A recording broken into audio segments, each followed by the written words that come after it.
नमस्कार। रामलाल शिक्षण संस्थान ऑनलाइन क्लासेज में कक्षा 8 के विद्यार्थियों का स्वागत है। कल आपको बताया था अंग्रेजी शासन से थोड़े पूर्व, ब्रिटिश शासन से पूर्व या 19वीं सदी से पहले आदिवासियों के जीवन में खेती करने के तरीके में जो बदलाव आए थे उनके बारे में बताया था। आज इसका जो टॉपिक है वो है औपनिवेशिक शासन से आदिवासियों के जीवन पर क्या असर पड़े या आदिवासियों के जीवन में क्या बदलाव आए औपनिवेशिक शासन से। टॉपिक क्या है? औपनिवेशिक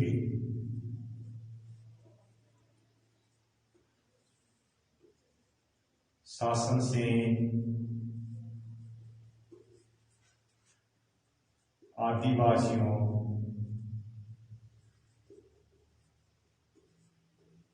यानी जनजातीय लोगों पर, आदिवासियों के जीवन पर क्या असर पड़े, ये टॉपिक है। यानी आदिवासियों के जीवन पर क्या असर पड़े या औपनिवेशिक शासन से आदिवासियों के जीवन में क्या बदलाव आए। यानी ये जो आदिवासी लोग थे इनके जीवन में क्या बदलाव आए,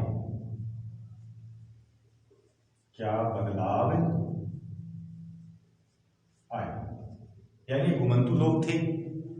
तो देखो, औपनिवेशिक शासन से आदिवासियों के जीवन में व्यापक परिवर्तन आया, काफी बदलाव आया। तो इनके बारे में अपन आपको बताएंगे। अभी 2 बदलाव हैं, उनके बारे में मुख्य रूप से अपन चर्चा करेंगे। जिसमें पहला है कि आदिवासियों के जो मुखिया होते थे, जो आपको पहले वाले वीडियो में बताया था मैंने कि कुछ लोग थे उनमें वो ताकतवर बन गए, जो कबीले के मुखिया कहलाए।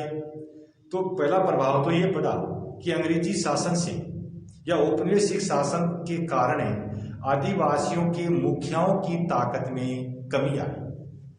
तो पहला क्या है इसमें? आदिवासियों के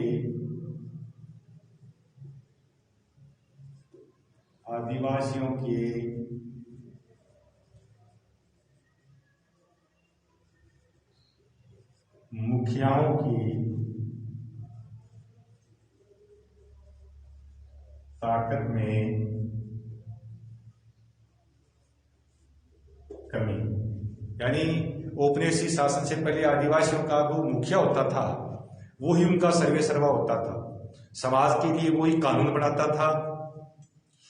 काश्तकारों को खेती के लिए जमीन भी वो मुखिया ही उपलब्ध करवाता था। तो आदिवासियों के अंदर मुखिया का जो स्थान था वो अंग्रेजों के आने से पहले महत्वपूर्ण था, क्योंकि पूरे इलाके पर आदिवासी कबीले का जो मुखिया होता था उसी का नियंत्रण होता था। मैंने आपको पहले ही बताया था कि ये कबीले के जो मुखिया होते थे, जिनको सरदार कहते थे, ये मुखिया सरदार कबीले की रक्षा के लिए अपनी खुद की सेना रखते थे। यानी कबीले के ही कुछ नौजवान युवा होते थे जो ताकतवर होते थे, उनको संगठित रखता था। यानी कबीले की रक्षा के लिए, कबीले की हिफाजत के लिए। क्यों होता था?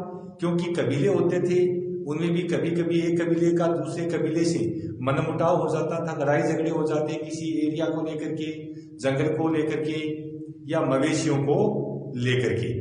तो उनमें जो मवेशी होते थे उनको एक कबीले के लोग चुरा कर ले जाते थे।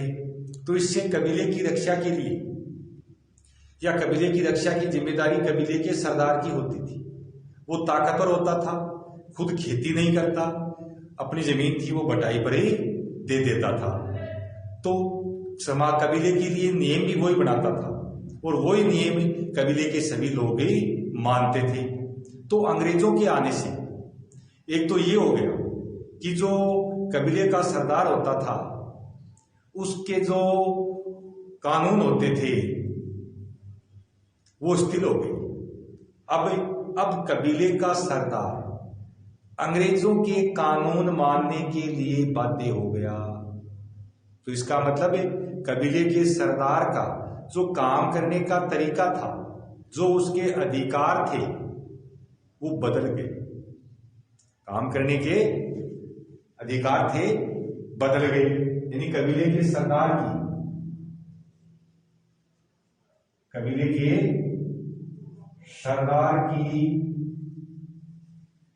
शक्ति कम हो गई।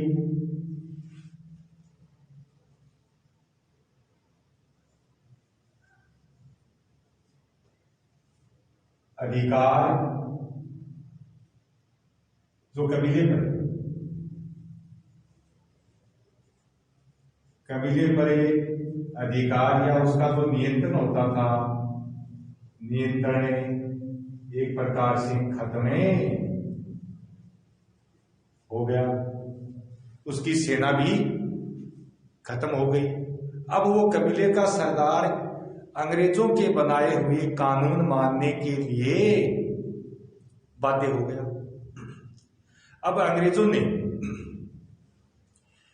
जो गांव के जो मुखिया सरदार होते थे, उनको एक प्रकार से अपना प्रतिनिधि नियुक्त कर दिया कबीले के अंदर, कि ये भाई कबीले का मुखिया है, ये कबीले का जो मुखिया है ये अंग्रेजों का प्रतिनिधि है।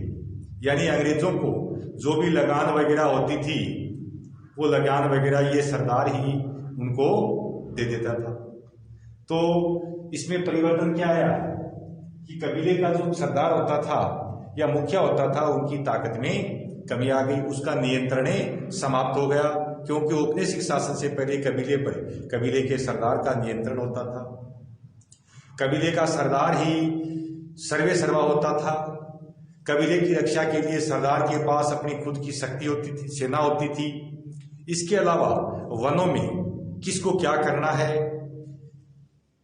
अपना वन का क्षेत्र कहां तक है, ये सारे वन संबंधी जो कानून होते थे, नियम होते थे, वो कबीले का सरदार ही लागू करता था, निर्धारित करता था। लेकिन औपनिवेशिक शासन के कारण कबीले के सरदार के जो अधिकार थे, कामकाज का जो उसका तरीका था, वो सारे बदल गए, उसकी शक्तियां छीन ली गई और अब अंग्रेजों के बनाए हुए कानून मानने के लिए वह बाध्य हो गया। अर्थात अंग्रेजों का एक प्रकार से प्रतिनिधि हो गया, एजेंट हो गया। अब अंग्रेज उस कबीले के मुखिया की तरफ से कबीले पर नियंत्रण स्थापित कर दे। एक तो ये बदलाव आया। अब दूसरा है गुमंतु काश्तकारों पर प्रभाव।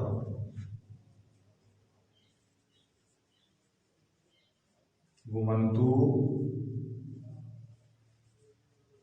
काश्तकारों पर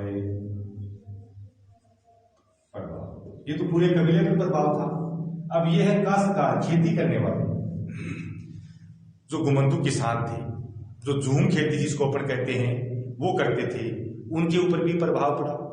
अब देखो ब्रिटिश औपनिवेशिक शासन क्या चाहता था, यानी इनको नियंत्रित करने के लिए औपनिवेशिक शासन यानी अंग्रेजों ने गुमंतु किसानों को नियंत्रित करने के लिए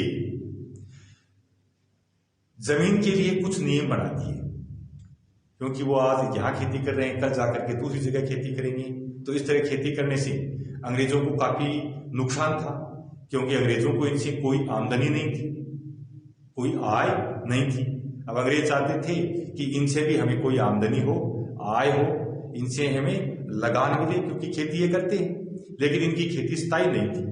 इससे अंग्रेज चाहते थे कि ये लोग किसी तरह एक जगह स्थायी रूप से रहें और स्थायी रूप से रहकर खेती करें। स्थायी रूप से रहकर खेती करेंगे तो अंग्रेजों को लगान मिलेगा, अंग्रेजों को आमदनी मिलेगी। तो इसके लिए उन्होंने जमीन के लिए कुछ नियम बना दिए और जो कबीले होते थे उन कबीलों को नाप जोक करके खेती करने के लिए जमीन दे दी कि आप ऐसी जमीन पर खेती मत करो। तो ब्रिटिश अधिकारी थे, वो जंगलों में गए और वहां कबीले के लोगों से बात करके उनको जमीन दे दी कि भाई आपकी ये जमीन है, आप इस इतनी जमीन के ऊपर खेती करो। अब इसके लिए वो जो जमीन दी थी, अब उस जमीन से लगान इकट्ठा कौन करे? तो इसके लिए उन्होंने कबीले का जो मुखिया होता था उससे संपर्क किया, कबीले के मुखिया को बुलाया कि कबीले का मुखिया है। वो आए तो कबीले के मुखिया को कहा कि आप इस जमीन के मालिक आप, जिसको भूस्वामी बोलते हैं, और बाकी कबीले के लोग थे उनको जमीन के पट्टे दे दिए कि तुम इस जमीन पर इतनी पर खेती करो, तुम इस इतनी जमीन पर खेती करो। अब कबीले के सरदार को बोल दिया कि भाई ये जो इतनी जमीन है इस कबीले की, इस जमीन से इतना लगान होगा और ये लगान तुम इकट्ठा करके और कंपनी को जमा करवाओ। तो अब कबीले का सरदार था, उसका काम बदल गया, क्योंकि नियम किसने बना दिया? अंग्रेजों ने। अब उस नियम को मानने के लिए सरदार बाध्य हो गया। तो वही पहले वाली एजेंट के रूप में काम करना शुरू कर दिया सरदार ने। तो कबीले के जो लोग थे, किसान जो खेती करते थे, उनसे सरदार लगान इकट्ठा करता और वो लगान कंपनी को दे देता।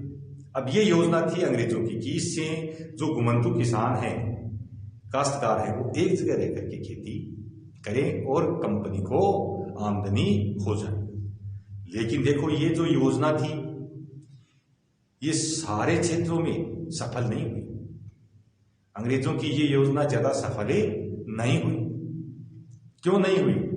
क्योंकि अंग्रेजों को तो चाहिए लगान। अब काश्तकार भूमि पर खेती तो तब करेगा जब बरसात होगी या पानी होगा। कुछ क्षेत्र ऐसे थे जहां पानी बहुत कम होता था, कभी कभार बरसात होती, वहां वो खेती करते और उससे अपना गुजारा चलाते। अब अंग्रेजों ने लगान निश्चित कर दिया कि इस भूमि पर इतना लगान दो। अब लगान काश्तकार कब देगा? जब उसमें खेती होगी, अनाज होगा, और अनाज कब होगा? जब वर्षा होगी। तो ये जो योजना थी अंग्रेजों की, ये ज्यादा सफल नहीं हुई। अंग्रेजों ने लगान के लिए दबाव डाला तो उन किसानों ने विद्रोह कर दिया। अंग्रेजों के खिलाफ भारत के पूर्वोत्तर क्षेत्र में, जो पूर्वोत्तर क्षेत्र है, असम है, नागालैंड, मणिपुर, मिजोरम, ये जो क्षेत्र है, वहां अंग्रेजी सरकार के खिलाफ काफी विद्रोह हुआ, विरोध हुआ कि बरसात ही नहीं होती है, खेती नहीं होती है, हम लगान कैसे दें। तो अंत में ब्रिटिश सरकार विद्रोह के सामने झुक गई। जो आदिवासी विद्रोह हुआ था उसमें विद्रोहियों की मांग को मानने के लिए ब्रिटिश सरकार या औपनिवेशिक सरकार बाध्य हो गई और इन आदिवासियों को घुमंतु यानी जुहूम खेती करने की छूटें दे दी। ये तो था घुमंतु काश्तकारों पर प्रभाव। तो दो प्रभाव बताए मैंने आपके। आदिवासी जो मुखिया थे उसकी ताकत में कमी आ गई और जो घुमंतु काश्तकार थे उनकी जीवन पद्धति बदल गई, उन पर भी काफी प्रभाव पड़ा। और जो कल का आपका टॉपिक होगा इसमें आगे आने वाले वीडियो में, उसमें आपको बताएंगे कि वन कानून और उनके प्रभाव।